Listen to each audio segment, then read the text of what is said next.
lagi ketemu dengan Bang Andi HF, Bang Andi Sirelinga. Kebetulan Bang Andi lagi singgah ke Kabupaten Pidi. Bang, kira-kira Ngopi di Cikmin, ngopi di warung Cikmin. Ya, ini Cikmin. Nah,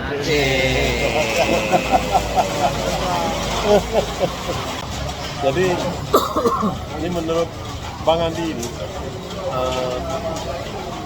kan kontestasi kita di tahun 2024 ini kan agak berbeda dengan kontestasi lokal. Untuk Pileg Pileg. kita ada partai lokal, partai nasional, sama-sama merebut jadi anggota DPRK, DPRD kabupaten, DPRD provinsi. Ya kan? Ini bagaimana Bang Andi melihat ini? Antara partai lokal dengan partai nasional. Ya, Saya gini ya, Pak ya. Saya melihat tuh ada tren penurunan kepercayaan masyarakat Aceh terhadap partai lokal. Itu trennya itu kan nggak bisa kita pungkirin terjadi. Tapi saya termasuk yang punya kepentingan, punya harapan supaya partai lokal itu kuat. Kenapa partai lokal itu kuat? Karena saya kepingin ada sesuatu yang diekspor oleh Aceh besok. ya. Apa itu? Partai lokal. Sehingga menginspirasi Sumatera Utara, menginspirasi Riau, menginspirasi Jawa, menginspirasi Sulawesi. Sehingga orang akan ada lokal konten tuh yang aspiratif tuh. Dan dari mana mereka dapat? Dari Aceh. Nah, itu penting kali. Tapi kalau partai lokal itu rubuh, maka dia nggak bisa jadi inspirasi buat daerah-daerah lain tuh. Jadi kita jangan melihat partai lokal itu hanya kebutuhan Aceh. Tapi jadikan partai lokal itu sebagai sebuah instrumen terhadap penguatan lokal di seluruh Indonesia itu, di seluruh Indonesia. Jadi dan saya yakin sekali kalau penguatan lokal itu terjadi, maka Indonesia ini jauh lebih cepat maju. Nah, jadi kalau partai lokal ini maksud saya ini adalah contohnya ini. Nah, tapi kan di Aceh menurun tuh. Bahkan banyak juga yang dari Parlok pindah ke partai nasional kan. Ya. Nah, ini menurut saya partai nasional, tapi maksudnya ini bukan pro dan kontra terhadap partai lokal dan partai nasional. Partai lokal itu dibutuhkan, saya lagi-lagi ya, untuk inspirasi daerah-daerah lain tuh, supaya kita berharap sebenarnya seluruh Indonesia harus ada partai lokal tuh. Sehingga aspirasi politik di tingkat lokal itu terejawantahkan tuh oleh politisi-politisi yang memang misinya ya misi lokal kayak kita bicarakan ini. Ya Pidi, Aceh gitu. Nah, itu menurut saya sesuatu yang perlu tetap dijaga. Nah, soal ada individunya yang kita nggak percaya, nah itu soal lain lagi itu. Soal lain. Soal lain. Kan tinggal memilih calon yang terbaik. Itu dan tapi ini kan wacana ya, soal partai lokal itu wacana. Jadi saya bukan pro yang sifatnya dukung partai lokal, enggak. Harus ada penguatan tuh. Ya. Penguatan kelembagaan. Sehingga ada model tuh. Tapi ada dalam pemahaman sebagian orang bahwa partai lokal ini sengaja dilemahkan. Orang lemah selalu berpikir begitu.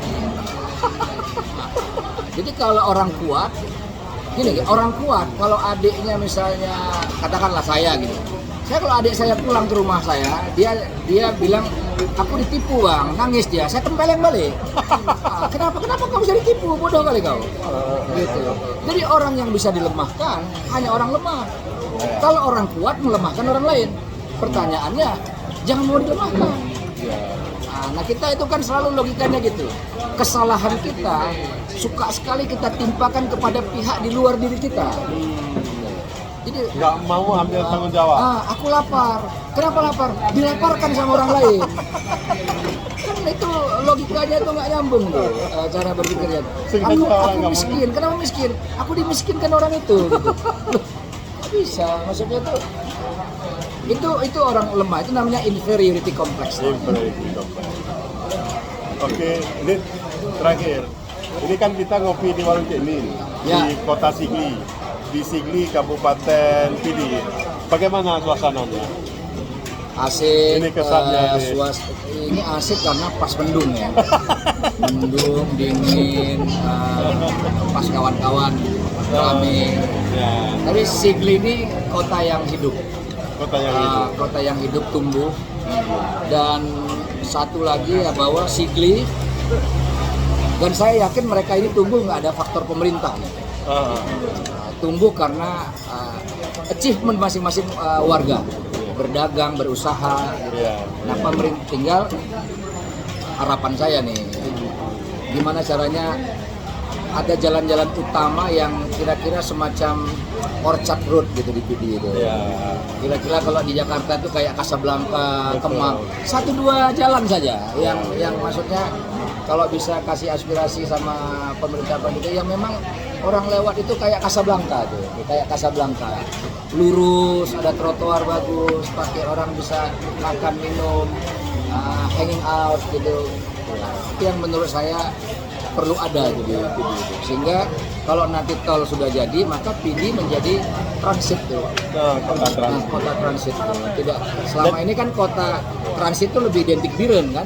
Ya. Nah, tapi nanti juga orang juga punya daya tarik untuk ke PD transit karena tata kotanya. Walaupun ini namanya kabupaten. Iya. Jadi jangan tertutup dengan apa maksudnya stigma sebagai kabupaten. Tapi kabupaten itu bisa didandani seperti kota. Nah, katakanlah seperti Kabupaten Malang misalnya. Coba kita lihat Kabupaten Malang. Ya, relatif tertata dengan baik. Dan secara geografis kota ini sangat bagus bagus. karena persis di pinggir pantai. Satu, apa kehebatan Sigli? Apidi misalnya, dia punya pantai, punya gunung.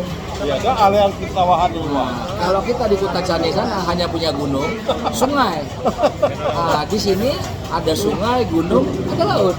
Nah, gitu. Itu Mau arung jeram juga ada di sini. iya ya, kita di Gempang gitu misalnya, kita Arunggrang, jalan-jalan apa namanya sungainya bagus.